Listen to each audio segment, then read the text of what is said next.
사랑하는 이글스피리트 가족 여러분, 평안하셨습니까? 1월 27일 수요일 저녁입니다. 우리 다 함께 찬송가 406장 부르심으로 하나님을 예배하는 자리로 함께 나가십시다.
같이 기도하겠습니다. 하나님, 코로나 바이러스의 확진자 수가 조금씩 감소하는 소식도 들리지만 여전히 우리는 답답하고 힘든 시간들을 지나고 있습니다. 이곳저곳에서 들리는 소식들은 또한 어둡습니다. 이웃 나라의 새로운 정부가 들어서면서 이당 캐나다에는 경제적인 어려움이 생겨나는 지역도 있고, 고국에서는 교회와 단체가 연일 미디어에 오르락내리락 하면서 우리의 마음을 무겁게 하기도 합니다. 팬데믹이 길어지면서 뒤따르는 피로감과 절망감이 함께 겹쳐서 새해가 시작된 지 채 한 달도 되지 않았는데 벌써 오래되고 낡은 것 같은 느낌이 들 때도 있습니다. 하나님, 그러나 하나님은 태초의 어두움과 혼란과 공허함 가운데 빛을 주셨고, 하늘과 물과 땅이 나뉘어 제자리를 잡도록 질서를 주셨고, 텅 빈 세상에 꽃과 나무와 풀과 새와 사람을 두셔서 공허함을 몰아내고 생명과 사랑으로 채우셨음을 저희들이 압니다. 그리고 그 하나님이 어제나 오늘이나 영원토록 살아계셔서 창조하시고 섭리하시는 분이심을 고백합니다. 그래서 우리는 그 하나님으로 인해 소망을 놓아버리지 않을 수 있음을 또한 주님 앞에 고백합니다. 제 아무리 세상과 환경이 어렵고 어지럽고 어둡다 하여도 우리에게는 진리의 빛이 되시는 주님과 성령이 함께 하심을 믿습니다. 사랑의 주님, 연약해지기 쉬운 우리의 마음과 믿음을 견고하게 해주셔서 소망의 닻을 오직 주님께 내리고 살아갈 수 있게 해 주시옵소서.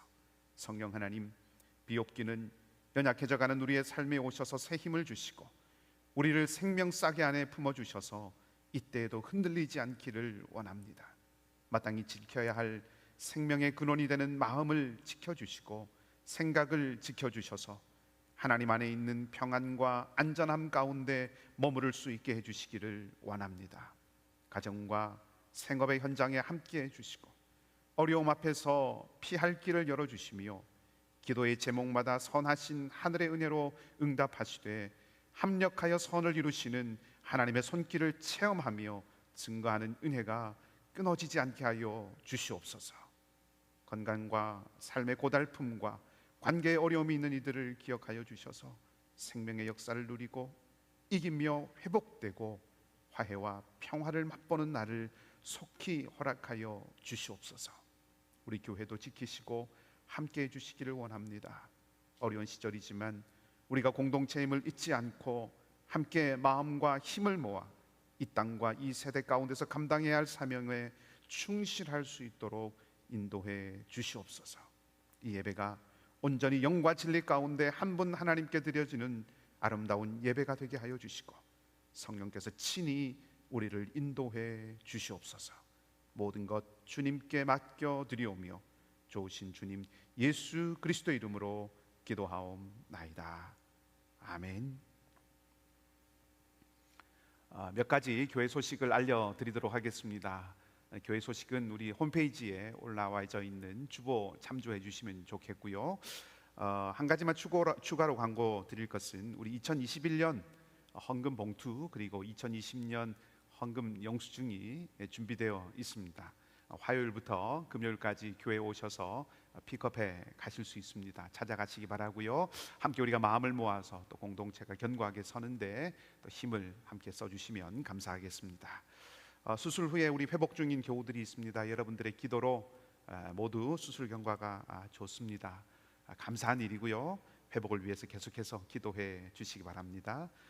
그리고 비즈니스에 어려움이 있는 우리 교우들 또 많이 계십니다. 어려운 시기에 힘을 잃지 않도록 또 주님께서 선한 길을 내시도록 우리가 함께 중보하고 또 함께 격려하는 은혜가 있기를 바랍니다.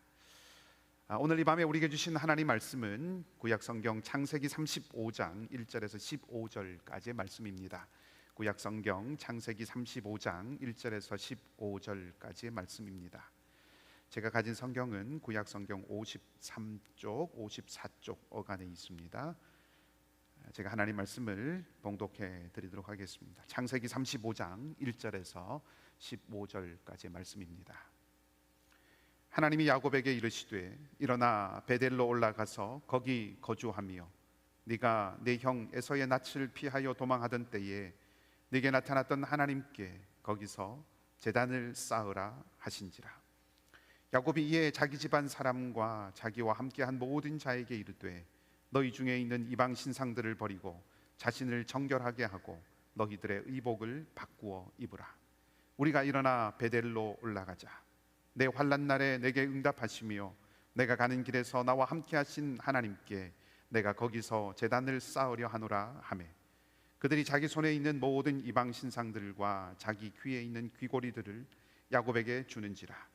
야곱이 그것들을 세겜 근처 상수리 나무 아래에 묻고 그들이 떠났으나 하나님이 그 사면 고울들로 크게 두려워하게 하셨으므로 야곱의 아들들을 추격하는 자가 없었더라. 야곱과 그와 함께한 모든 사람이 가나안 땅 루스 곧 베델에 이르고 그가 거기서 제단을 쌓고 그곳을 엘 베델이라 불렀으니 이는 그의 형의 낯을 피할 때에 하나님이 거기서 그에게 나타나셨습니다. 리브가의 유모 드보라가 죽음에 그를 베델 아래에 있는 상수리 나무 밑에 장사하고 그 나무 이름을 알론 바굿이라 불렀더라. 야곱이 바단 아람에서 돌아오매 하나님이 다시 야곱에게 나타나사 그에게 복을 주시고 하나님이 그에게 이르시되 내 이름이 야곱이지만은 내 이름을 다시는 야곱이라 부르지 않겠고 이스라엘이 내 이름이 되리라 하시고 그가 그의 이름을 이스라엘이라 부르시고 하나님이 그에게 이르시되 나는 전능한 하나님이라 생육하며 번성하라. 한 백성과 백성들의 총회가 내게서 나오고 왕들이 내 허리에서 나오리라. 내가 아브라함과 이삭에게 준 땅을 내게 주고 내가 내 후손에게도 그 땅을 주리라 하시고 하나님이 그와 말씀하시던 곳에서 그를 떠나 올라가시는지라. 야곱이 하나님이 자기와 말씀하시던 곳에 기둥 곧 돌 기둥을 세우고 그 위에 전제물을 붓고 또 그 위에 기름을 붓고 하나님이 자기와 말씀하시던 곳의 이름을 베델이라 불렀더라. 아멘. 할렐루야. 오늘도 여러분의 삶 가운데 또 기도의 제목 가운데 좋으신 우리 주님의 평강과 은총이 함께 하시기를 주님의 이름으로 축복합니다. 우연찮게 한 TV 프로그램을 보게 되었습니다. 그리 잘 알려져 있지는 않지만 한때 인기가 있었던 한 방송인의 근황을 소개하는 프로그램이었는데요. 지금은 그분은 방송과는 무관한 일들을 하며 사십니다. 그 방송에 출연하지 않았던 지난 한 10여 년의 세월을 어떻게 살았는가 하는 것을 물어봤더니 그동안에 몇 차례 사기도 당하고 또 가족과 함께 마음을 모아서 사업을 했지만 또 그것도 실패하고 참 어려운 시기들을 많이 보냈습니다. 그렇게 힘들고 어려운 시간들을 보냈음에도 불구하고 여전히 포기하지 않고 또 열심히 살고 있는 그런 모습이 퍽 인상적이었습니다. 누구를 만나든 지나온 삶의 이야기를 이렇게 듣다 보면 책을 몇 권은 좋게 쓰고도 남는 그런 이야기들 가지고 계십니다. 그리고 그 인생의 이야기들이라고 하는 것이 참 말 그대로 파란만장하다라고 하는 것을 생각하게 됩니다. 어떻게 그런 일이 일어날 수 있을까 하는 그런 순간들도 있고 참 기가 막히다 또 참 절묘하다라고 하는 그런 순간들도 그 이야기 속에 담겨 있는 것을 보게 됩니다. 사람의 삶이라고 하는 것이 또 인생의 형편이라고 하는 것이 예나 지금이나 참 우여곡절이 많다 하는 그런 생각들을 인생 이야기들을 듣다 보면 품게 됩니다. 오늘 본문 말씀도 그 야곱의 파란만장한 그런 삶의 이야기 가운데 하나입니다. 오늘 이제 35장을 이제 기점으로 해서 야곱의 이야기는 거의 이제 마무리 단계에 들어갑니다. 오늘 본문 35장을 이해하기 위해서는 사실 34장의 이야기를 조금 생각해 볼 필요가 있습니다. 34장을 보면 야곱의 딸이었던 이 디나가 세겜 땅에 어떤 사람들이 살고 있는가라고 하는 것을 보려고 그 땅의 여자들을 보려고 나갔습니다. 그리고 뜻하지 않게 그곳 세겜에 살고 있는 한 사람으로부터 참 어려운 일, 폭행을 당하게 됩니다. 그래서 이 일을 이제 해결해 보려고 사람들이 모이죠.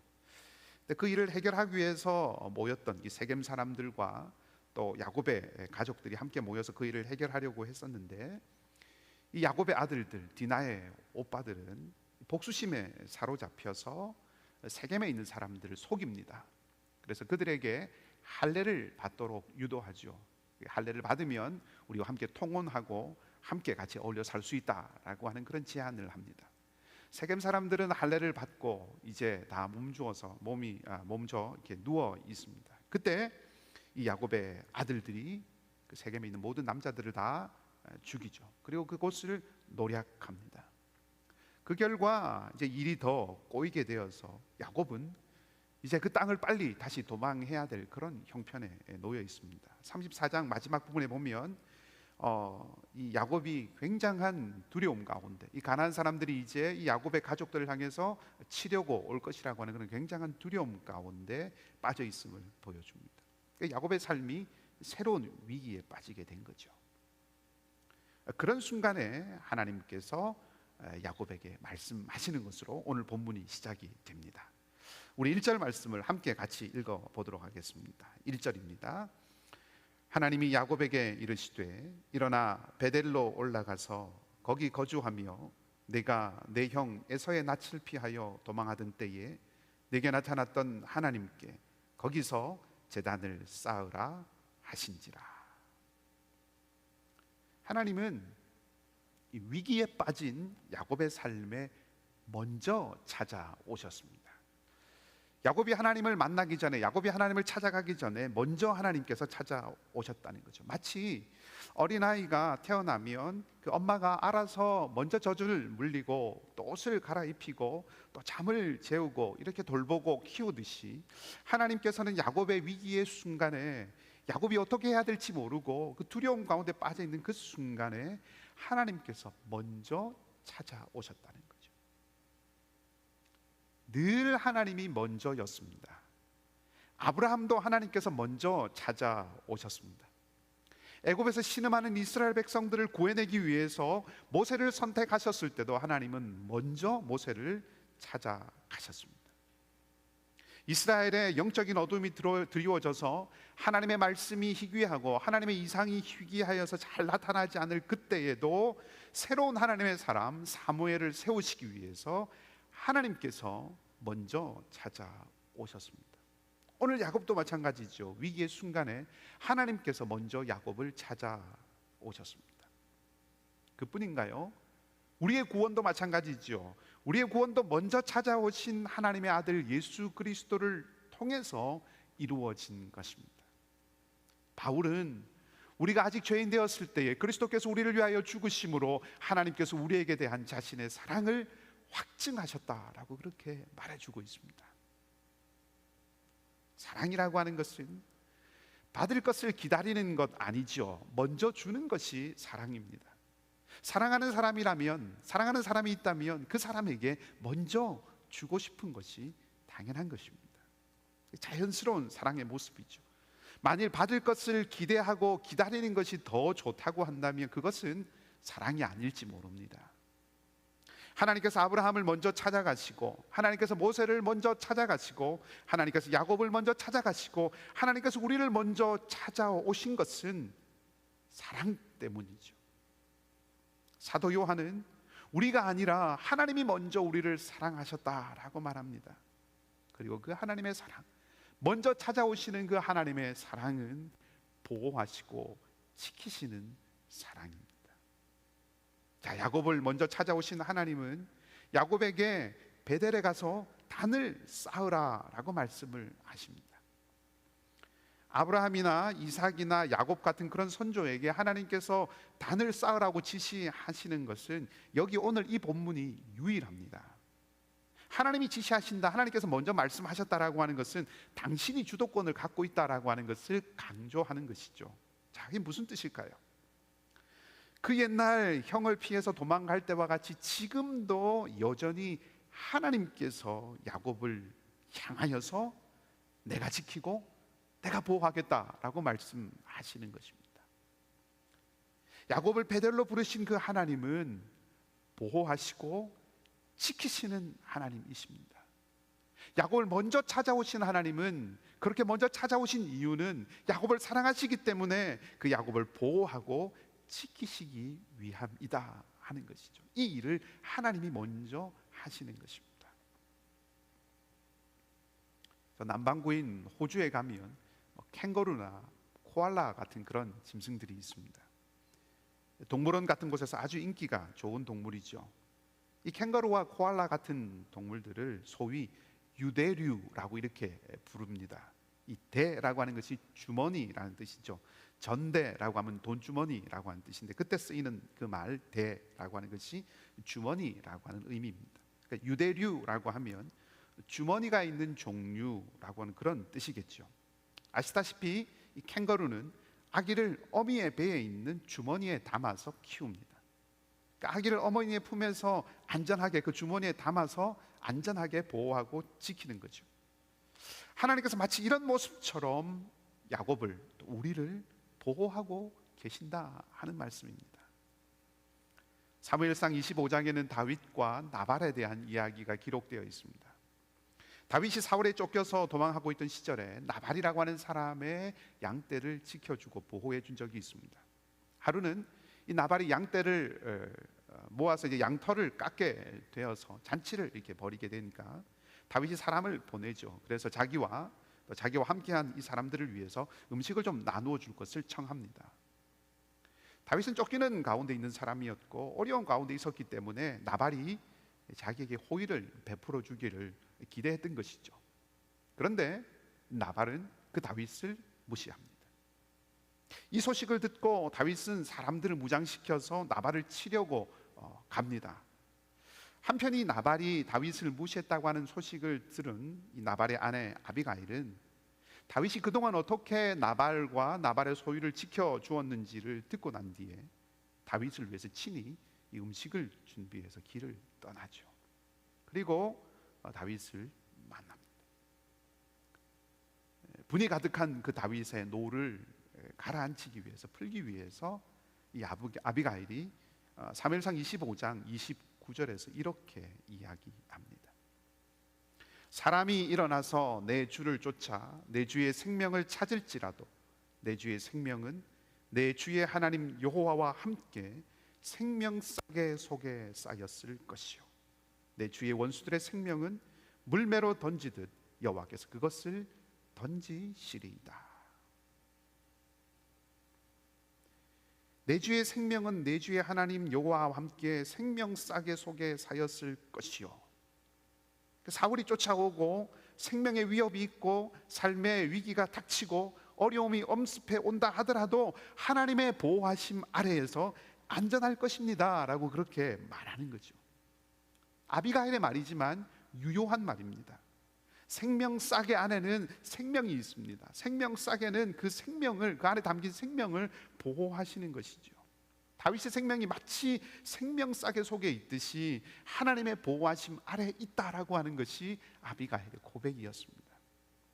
그리고 하나님께서는 정말 다윗을 그렇게 생명싸개 안에서 보호하시듯 보호하셨습니다. 사울에게 쫓기던 그 다윗이 그 사울의 손에서 벗어난 후에 시편 54편에서 하나님은 나를 돕는 이시고 주께서는 내 생명을 붙들어 주시는 분이시다라고 그렇게 고백을 합니다. 시편 91편에서는 그가 너를 그의 깃으로 덮으실 것이다 라고 고백하고 내가 그의 날개 아래 피할 것이다 라고 고백합니다.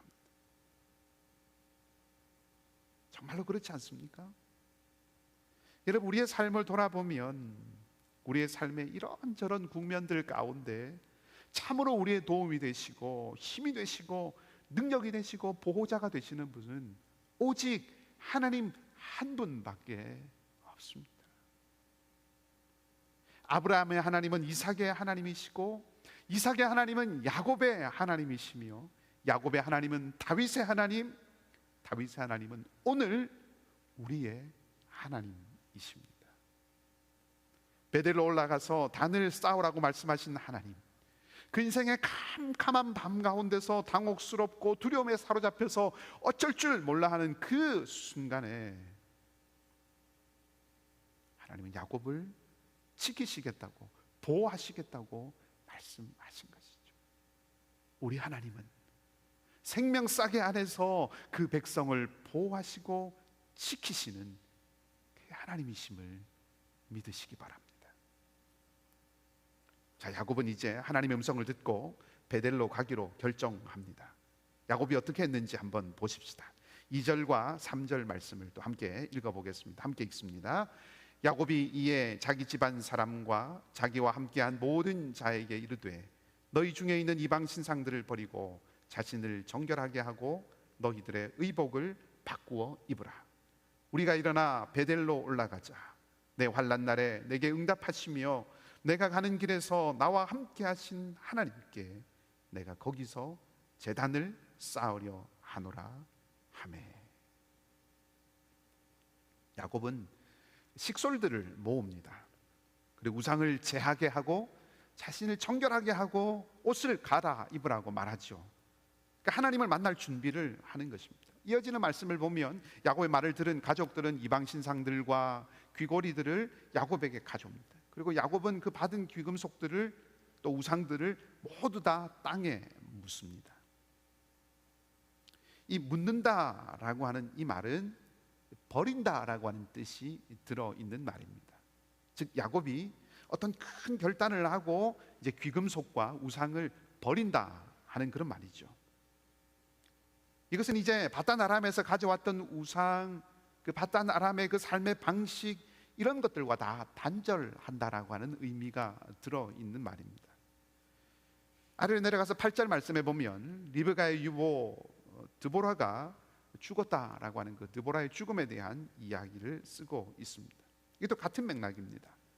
드보라는 야곱의 어머니 리브가가 아람에서 가나안으로 올 때 그때 따라왔던 아람의 사람이었습니다. 그녀가 죽고 땅에 묻힙니다. 상징적으로 이제 야곱과 그의 가족이 우상과 또 바단 아람, 그 메소포타미아에서의 삶의 방식들, 이것들을 다 버리고 하나님께 돌이켜 나아간다라고 하는 것을 생각하게 해주는 거죠. 그리고 그렇게 하고 난 다음에야, 구절을 보면 야곱이 그렇게 다 버리고 난 다음에야 하나님은 이제야 야곱이 바단 아람에서 돌아왔다라고 그렇게 인정하십니다. 이미 32장에 보면 야곱이 바단 아람에서 돌아왔죠. 그런데 모든 그 바단 아람에서의 것들, 귀걸이와 우상과 그곳의 사람들, 그 모든 것과 다 단절된 이후에야 오늘 9절에서 비로소 돌아왔다라고 말하고 있고, 이제 야곱이 새로운 시작을 할 준비를 마쳤다라고 하는 것을 말해주고 있습니다. 야곱이 가족들에게 말하는 방식을 가만히 보면 특징이 하나 있습니다. 야곱은 베델로 올라갈 것이다 라고 하는 것을 먼저 말하지 않습니다. 대신에 버려야 할 것이 무엇인지 그것을 먼저 말하죠. 어떻게 보면 지금 위급한 상황입니다. 혹시라도 자신들을 지금 치러 올지 모르는 그 가나안 사람들을 막아내도록 어떤 대비책을 먼저 세워야 한다고 생각할 수도 있는 거죠. 그런데 먼저 다 버립니다. 오히려 야곱과 야곱의 집 사람들은 옷을 갈아입고 귀금속을 버리고 자신을 정결하게 합니다. 무기도 다 내려놓았을 것입니다. 위기의 순간에 어려움이 있을 때 무엇을 먼저 해야 하는가라고 하는 것을 우리가 생각하게 하는 거죠. 새롭게 시작하기 위해서는 반드시 단절이 있어야 합니다.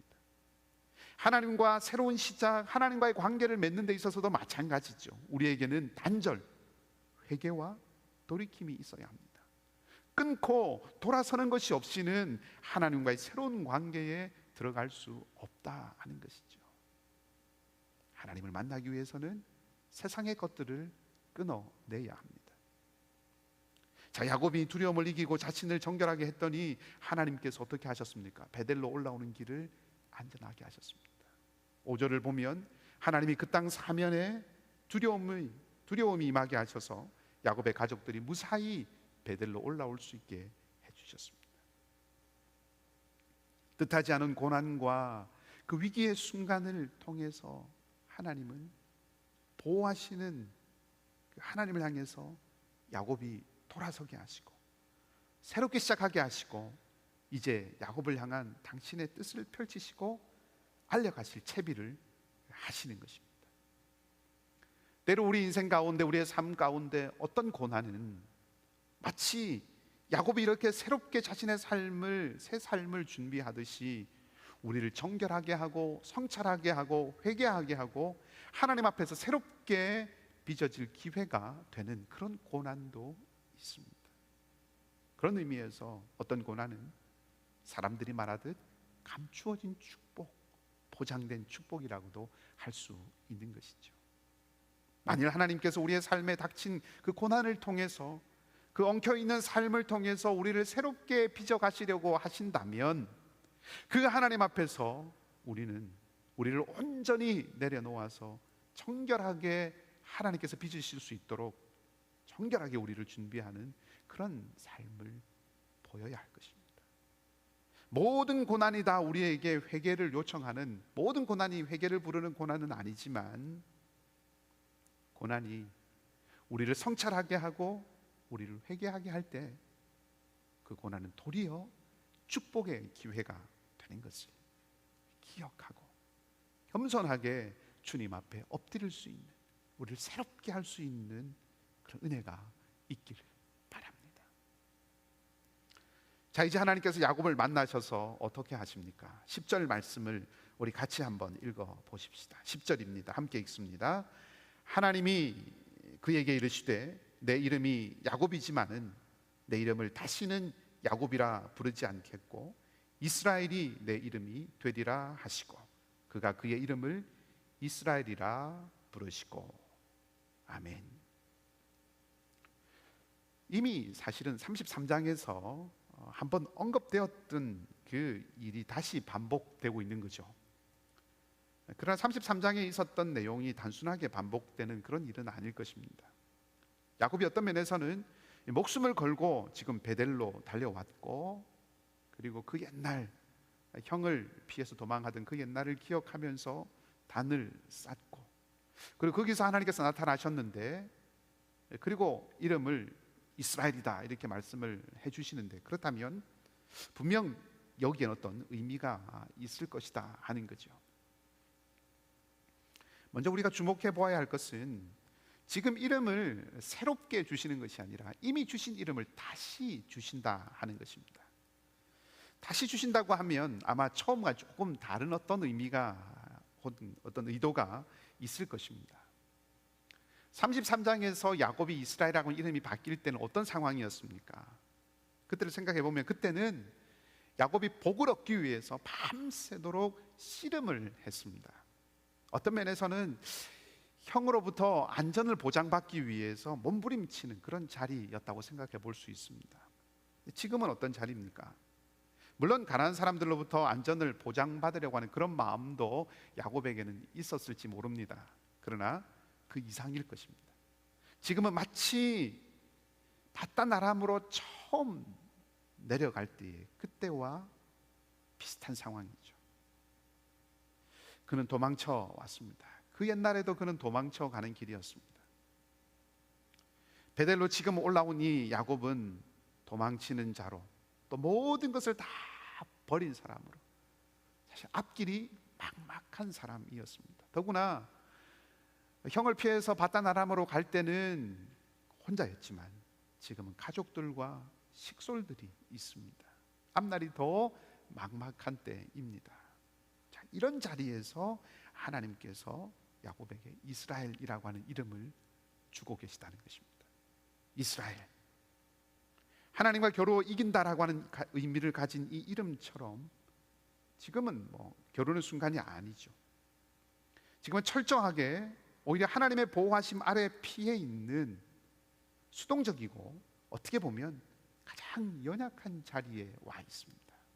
그런데 그런 야곱에게 강하다, 겨루어서 이긴다라고 하는 그 이름을 주셨다는 것입니다. 이것은 놀라운 축복입니다. 야곱에게는 이스라엘이라는 이 말이 그날 밤 사건과 아마 오버랩됐겠죠. 야복강가에서의 그 밤과 오늘 지금 이 경험이 하나로 어우러졌을 것입니다. 그 밤의 사건과 오버랩되면서 내가 너에게 복을 줬다고 하지 않았느냐, 야곱아, 기억해라. 그리고 믿어라. 네가 형을 피해 도망칠 때 그때 나타났던 자가 바로 나다. 그리고 지금 네가 다시 도망하고 있을 때 다시 내가 나타났다. 내게 복을 주겠다고. 이름을 내가 너에게 바꿔주지 않았니? 이제 너는 그 이름을 기억해야 한다. 마치 노아가 무지개를 볼 때마다 나의 언약을 기억해야 했던 것처럼 너의 이름이 불릴 때마다 너는 기억해야 한다. 너는 복을 받을 것이다. 너는 약속이 있는 자이고 너는 언약이 있는 사람이다. 너는 이스라엘이다. 하나님께서 그의 이름을 이스라엘이라고 부르셨다고 하는 의미에는 바로 이러한 마음들이 담겨 있을 것입니다. 하나님이 지금 야곱이 누구인지를 일러주고 계신 것이죠. 어려운 순간에 판단해야 하는 자리에서 내가 누구인지를 정확하게 알고 있다면 결단할 수 있고 용기 있게 결정할 수 있고 또 위기를 돌파할 수 있습니다. 심지어 자기가 누구인지 그 자기 정체성이 분명하게 있으면 그 정체성은 죽음을 이기는 힘을 가지고 올 수도 있습니다.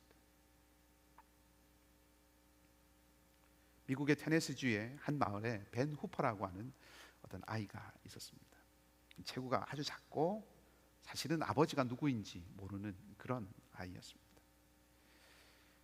마을에 있는 어른들은 자기 자녀가 아버지가 누구인지도 모르는 이 벤 후퍼와 함께 어울려 노는 것을 원치 않았고, 그래서 친구들도 그 벤 후퍼를 늘 놀리고 멸시했습니다. 이 벤 후퍼가 12살이 되었을 때 그 마을의 교회에 한 목사님이 새로 부임을 해 오십니다. 후퍼는 그때까지는 교회에 가본 적이 없었지만 그 목사님이 오신 이후에 사람들이 밝아지고 또 여러 가지 좋은 이야기들이 많이 들려서 자기도 한번 교회에 가보고 싶다 하는 생각이 들었습니다. 그래서 후퍼는 예배 시간에 조금 늦게 예배당에 들어가서 맨 뒷자리에 앉아 있다가 축도할 때가 되면 아무도 모르게 살짝 이렇게 빠져나오곤 했습니다. 몇 주가 지난 이후에 이 후퍼가 목사님의 설교에 큰 은혜를 받게 됩니다. 그래서 예배가 끝나고 예배 끝나기 전에 원래는 예배당을 빠져나갔는데 그날은 너무 이렇게 큰 은혜를 받아서 감동이 젖어 있는 사이에 예배가 끝나버리고 어쩔 수 없이 그도 사람들 틈에 끼어서 나오게 되었습니다. 그리고 예배당에서 나오면서 목사님과 만나서 악수를 하게 되었죠.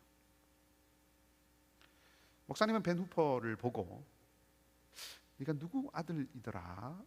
라고 하는 그런 말을 던졌습니다.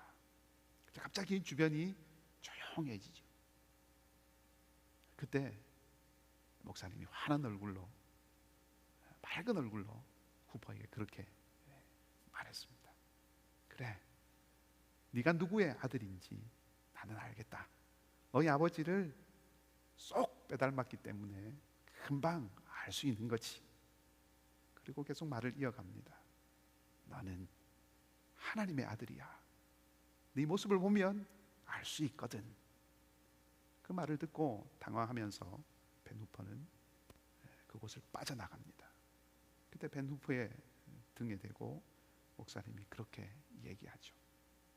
하나님의 아들답게 하나님의 아들임을 잊지 않고 그렇게 살아가야 한다. 세월이 많이 흘러서 이 벤 후퍼는 테네시주의 주지사가 되었습니다. 그리고 그때 주지사가 된 후퍼가 이렇게 말을 했다고 전해집니다. 그때 그 목사님을 만나서 내가 하나님의 아들이라고 하는 말을 들었던 바로 그날이 테네시주의 주지사가 태어난 날이었다. 우리는 세상이 우리를 부르는 이름으로 우리를 부르며 살아가는 것이 아니라 하나님이 나를 보시고 하나님이 나를 부르시는 대로 나도 나를 보고 나를 부르며 살아가야 하는 존재들입니다. 세상은 경쟁에서 지는 자를 나고 자라고 하지요. 거들떠보지 않습니다. 세상은 이루지 못한 사람을 실패자라고 합니다. 그 사회에서 제껴둡니다. 그러나 하나님은 우리를 사랑하는 아들, 사랑하는 딸이라고 부르십니다. 네가 아무리 못나고 네가 아무리 부족하고 네가 아무리 연약하다고 할지라도 내가 내 목숨을 바쳐서 건져낸 내 사랑하는 아들이야, 내 사랑하는 딸이야, 그렇게 말씀하시는 것입니다. 사랑하는 이글스필드 가족 여러분, 여러분의 마음에, 여러분의 영혼의 귀에 늘 하나님의 이 음성, 너는 나의 사랑하는 아들이야, 너는 내 사랑하는 딸이야, 그 음성이 날마다 들려지는 그 은혜가 있기를 주님의 이름으로 축복합니다. 자, 야곱에게 이름을 주신 하나님이 또 무엇을 말씀하십니까? 11절과 12절 말씀을 한번 읽어보겠습니다. 같이 읽겠습니다. 하나님이 그에게 이르시되 나는 전능한 하나님이라. 생육하며 번성하라. 한 백성과 백성들의 총회가 내게서 나오고 왕들이 내 허리에서 나오리라. 내가 아브라함과 이삭에게 준 땅을 네게 주고 네 후손에게도 그 땅을 주리라 하시고. 아멘. 야곱에게 보호자로 나타나신 이 하나님은 야곱이 하나님께로 돌이켜서 하나님 앞에 서자 당신을 전능하신 하나님이시다 이렇게 말씀하십니다. 이 전능하신 하나님은 아브라함에게 나타났던 하나님입니다. 할아버지 아브라함에게 말씀하셨던 그 옛 언약의 하나님, 그 신실하신 하나님을 말씀해 주시는 것이죠. 더 놀라운 말씀이 있습니다. 생육하며 번성하라 하는 말씀이죠. 이것은 아담에게 주셨던 명령입니다. 야곱에게 더 많은 자녀를 낳아라 하는 그런 말씀으로 주신 것 아니겠죠. 생육하고 번성하라 하는 이 말씀은 창조 때에 주셨던 말씀입니다. 지금 하나님은 엉망진창이 되어버린 야곱, 큰 위기 가운데 빠져있는 이 야곱, 크나큰 두려움 가운데 사로잡혀 있는 이 야곱을 향하여서 놀랍게도 창조의 역사를 기억하게 하시고 아브라함에게 주셨던 그 언약을 다시 기억나게 하시는 것입니다. 목숨을 구하기 위해서 도망쳐야 하는 야곱의 인생의 그 암울한 시기에 오히려 하나님은 가장 강력한 약속으로 지금 회복과 미래를 주고 계시다 하는 것이죠. 내 할아버지 아브라함과 세운 그 언약이 아직도 유효하다. 너는 비록 약하고 너는 비록 지금 두려움 가운데 있고 너는 비록 목숨을 구해야 하는 그런 지경에 있지만 너는 그런 존재가 아니야. 너는 그렇게 목숨이나 구해야 하는, 살아갈 대책이나 세워야 되는 그런 존재가 아니야. 너는 생육하고 번성할 것이고 너로부터 한 백성과 백성의 총회가 나오고 왕들이 나올 것이야. 그렇게 말씀하고 계신 거죠. 그런 약속을 받을 만한 상태가 아닙니다. 야곱은 그런 상태가 아니죠. 그런 야곱에게 하나님은 아브라함과 아담에게 주셨던 그 약속을 다시 확인시켜 주십니다. 하나님은 여전하시다는 것이죠. 야곱은 속이며 우상을 가지고 살기도 했지만 하나님은 여전히 야곱에게 신실하셨다는 것이고 앞으로도 신실하시겠다고 하는 것을 약속하고 계신다는 것입니다. 단지 지금의 두려움과 어려움으로부터 지키시고 보호해 주시겠다고 하는 그것을 넘어서서 앞으로도 하나님은 변치 않고 처음 주셨던 그 약속을 반드시 이루실 것이다라고 말씀하고 계시는 거죠. 그렇습니다. 하나님은 신실하십니다. 하나님은 변함이 없으신 분이십니다. 우리는 삶의 어려움 때문에 낙담하거나 낙심하거나 절망하거나 혹은 염려하거나 두려움 가운데서 모든 의욕을 다 잃어버리고 포기할지 모르지만 하나님은 결단코 우리를 포기하지 않으시고 우리를 놓지 않으시고 우리를 잊지 않으시는 분이십니다. 우리를 향한 당신의 뜻을 우리를 통해서 반드시 이루어 가시는 분이십니다. 주님 우리에게 약속하셨습니다. 볼지어다 내가 세상 끝날까지 너희와 항상 함께 있을 것이다.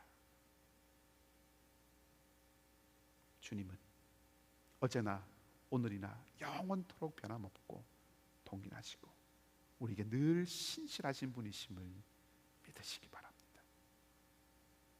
자, 모든 것을 버리고 이제 참담하고 막막함으로 하나님 앞에 왔는데 하나님을 경험한 이 야곱, 하나님의 약속을 받은 이 야곱은 이제 무엇을 하게 됩니까? 우리 14절 말씀을 같이 읽어보겠습니다. 함께 읽습니다. 야곱이 하나님이 자기와 말씀하시던 곳에 기둥 곧 돌기둥을 세우고 그 위에 전제물을 붓고 또 그 위에 기름을 붓고. 아멘.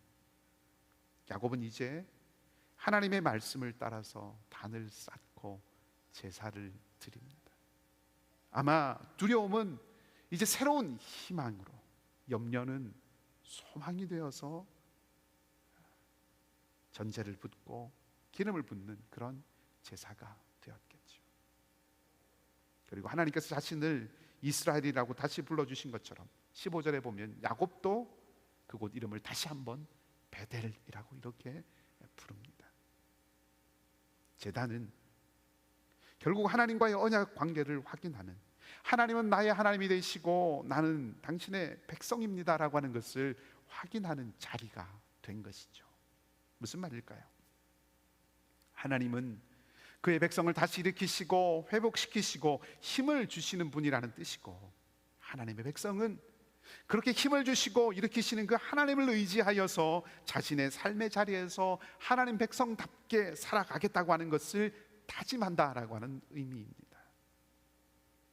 결국 하나님께서 야곱에게 제단을 쌓으라고 하신 것은 야곱으로 하여금 다시금 힘을 내서 일어설 수 있도록 살아가도록 격려하시고 붙드시려고 그렇게 하신 것이죠. 예배라고 하는 것은 바로 그런 것입니다. 하나님 앞에 나오는 것은 그런 것이죠. 우리를 붙드시고 일으키실 그 하나님을 만나고, 그래서 새 힘을 얻고 하나님의 백성으로 살아가기를 결정하는 자리, 그것이 예배 자리라는 것입니다. 때로는 야곱처럼 우리도 도대체 어디에서부터 어떻게 해야 할지 모르는 그런 때가 있습니다. 무엇인가 해결해야 되고 무엇인가 회복되어야 되고 무엇인가 풀어야 하는데 도무지 어디서부터 어떻게 해야 할지 모르는 그런 자리들, 심지어 오늘 이 야곱처럼 도망이라도 치고 싶은 그런 절망스러운 상황들이 우리에게도 닥칠 수 있습니다. 그럴 때 우리는 우리의 귀를 열어야 합니다. 우리에게 먼저 다가오시는, 말씀하시는 하나님의 음성에 우리의 귀를 열어야 합니다. 그리고 우리의 눈을 떠야 합니다. 우리를 살피고 다시 하나님 앞으로 나아가서 그분을 만나야 합니다. 야곱의 가정에 닥친 비극, 생각하지 못했던 어려움, 디나의 아픔으로 인해서 수습조차 힘든 그런 위기가 만들어졌지만, 놀랍게도 이 일이 하나님의 손에 들려지게 되자 새로운 시작, 진정한 의미에서 약속의 땅에서 제대로 살아갈 수 있는 디딤돌이 되었습니다. 바로 그것처럼 그러한 아픔의 순간이 하나님의 손에서 놀라운 어떤 것으로 새롭게 빚어져 가는 그런 역사가 우리의 삶에도 일어날 수 있다는 것이죠. 아브라함의 하나님이 이삭의 하나님이 되시고, 이삭의 하나님이 야곱의 하나님이 되신 것처럼 야곱의 하나님이 오늘 우리의 하나님이 되시기 때문입니다. 야곱을 먼저 찾아오셨던 것처럼 하나님은 우리를 먼저 찾아오셨습니다. 우리를 위하여 놀라운 계획을 세우시고 우리를 부르셨습니다. 예수 그리스도, 우리 주님을 통해서 살 길을 우리에게 주신 하나님을 그러니 바라보십시다. 하나님을 의지하십시다. 그 하나님을 들으십시다. 하나님을 따르고 하나님께 맡기십시다. 사랑하는 이글스필드 가족 여러분, 우리가 함께 일어나서 베델로 가십시다. 그리하면 야곱을 이스라엘이라 부르신 그 하나님께서, 그 전능하신 하나님께서, 언약을 지키시는 신실하신 하나님께서 우리를 새롭게 하시고 우리 통하여서 놀라운 일을 이루실 줄 믿습니다. 여러분의 삶에 때로 고통과 아픔과 슬픔과 막막한 순간이 기숙한다 할지라도 베델의 하나님, 보호하시는 하나님, 신실하신 하나님께서 함께 하셔서 새로운 생명의 은혜를 열어주시는, 새로운 생명의 날들을 열어가시는 그 놀라운 은혜가 넘치기를 주님의 이름으로 간절히 소망하고 축복합니다. 함께 기도하겠습니다. 우리의 영원한 힘이 되시는 아버지 하나님, 때로 우리의 삶이 힘들고 지치고 막막하고 사방이 우겨쌈을 당한 것 같을지라도 베델의 하나님, 전능하신 하나님을 바라보며 주님만을 의지하게 하여 주시옵소서. 마침내 우리를 새롭게 하실 그 은혜에 머물도록 주님 앞으로 날마다 나아가게 하여 주시옵소서. 수술 후에 회복 중에 있는 진수삼 집사님, 고상우 형제, 이윤성 자매, 정영선 집사님 모두에게 능력의 주님께서 함께 해주셔서 이전보다 강건함을 되찾을 수 있도록 인도해 주시옵소서. 하나님, 우리의 연약한 손을 늘 주님께서 붙들어 주시고 우리 영매의 모든 삶의 어려움에서 놓이게 하시며 고난 속에서 견디고 이기며 마침내 견고하게 우뚝 서게 인도하시고 주님께서 함께해 주시옵소서. 그렇게 마침내 믿음 가운데 견고하게 서는 우리 이글스필드 모든 가족들이 다 되도록 역사하여 주시옵소서. 감사드리며 좋으신 우리 주님 예수 그리스도 이름으로 기도하옵나이다. 아멘. 우리 다 함께 마지막 찬송 399장 함께 같이 찬양하겠습니다.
우리 주님 예수 그리스도의 한없는 은혜와 하나님 우리 아버지의 무한하신 사랑하심과 성령 하나님의 위로하시고 교통하시고 인도하심이 보호하시고 지키셔서 우리를 새롭게 하시고 마침내 아름다운 미래를 살아가게 하시는 그 하나님을 의지하며 살아가기로 결단하는 사랑하는 우리 이글스필드 모든 가족들 머리 위에, 연약한 모든 교우들 가운데, 선교사님들과 그 사역의 현장 가운데, 북녘 땅 동포들 가운데 이제로부터 영원토록 함께 하옵시기를 간절히 축원하옵나이다.